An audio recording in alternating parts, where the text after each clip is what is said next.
Il était une fois, dans une région reculée du continent africain, un royaume prospère et mystérieux appelé Maliro. Ce royaume était niché entre des montagnes verdoyantes et des rivières étincelantes, alimentées par les pluies généreuses qui bénissaient ces terres. Les habitants de Maliro vivaient en harmonie avec la nature, respectant les esprits anciens qui, selon leurs croyances, veillaient sur eux depuis les arbres, les rivières et les collines environnantes. Le roi de Maliro, Ntala, était connu pour sa sagesse et son équité. Il régnait depuis plusieurs décennies, respecté non seulement par son peuple mais aussi par les royaumes voisins. Pourtant, à l'approche de ses 70 ans, une inquiétude commençait à peser sur lui, il n'avait pas encore désigné d'héritier. Ntala avait 3 enfants, chacun avec des talents remarquables, mais il savait que seul l'un d'entre eux possédait les qualités nécessaires pour succéder au trône. L'aînée, Moana, était une guerrière redoutable. Forte et courageuse, elle menait souvent les batailles contre les envahisseurs ou les bêtes sauvages menaçant le royaume. Son esprit guerrier était sans égal, mais elle manquait parfois de patience et de diplomatie. Le deuxième, Lembe, était un érudit. Passionné par les livres et les anciens savoirs, il passait des heures dans les archives du royaume, cherchant des réponses aux mystères de la vie. Cependant, son éloignement du peuple inquiétait son père. Quant au plus jeune, Kala, il était connu pour son cœur généreux. Il passait ses journées à aider les paysans dans les champs, à écouter leurs doléances et à apaiser leurs souffrances. Mais son manque d'expérience en matière de gouvernance laissait des doutes. Le roi Ntala décida alors de mettre ses enfants à l'épreuve.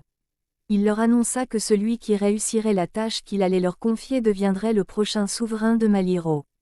Je vous enverrai tous les 3 à travers le royaume avec une mission, ramener le plus grand trésor que vous puissiez trouver. Ce trésor devra servir non seulement au royaume, mais aussi à notre avenir.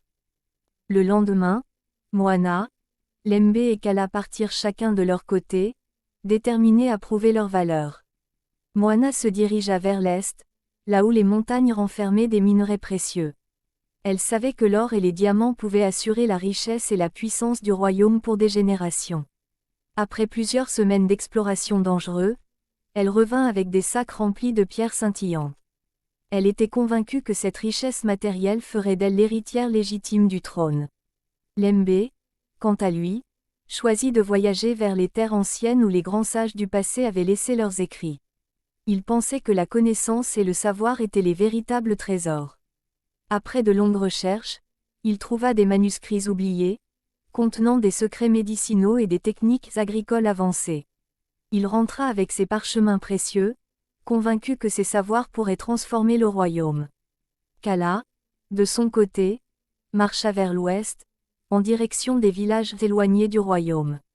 Il y passa des semaines à écouter les anciens et à apprendre leurs coutumes. Un jour, il rencontra une vieille femme qui vivait seule près d'une rivière. Elle lui raconta une légende ancienne sur un baobab magique, dont les racines avaient le pouvoir de guérir toute maladie et de renforcer les liens entre les peuples. Bien que sceptique, Kala suivit ses indications et trouva l'arbre.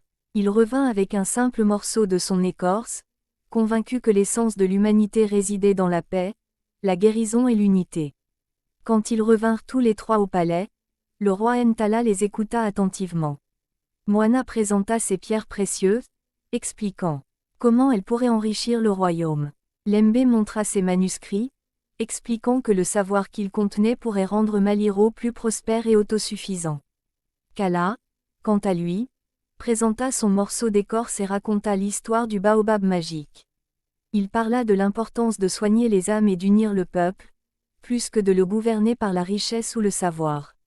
Le roi Ntala resta silencieux pendant un long moment. Finalement, il déclara « La richesse et le savoir sont précieux, mais sans compassion et sans unité, ils ne sont rien. Kala, tu as montré que tu comprends le cœur même de ce qui fait la grandeur d'un royaume, l'amour et la solidarité.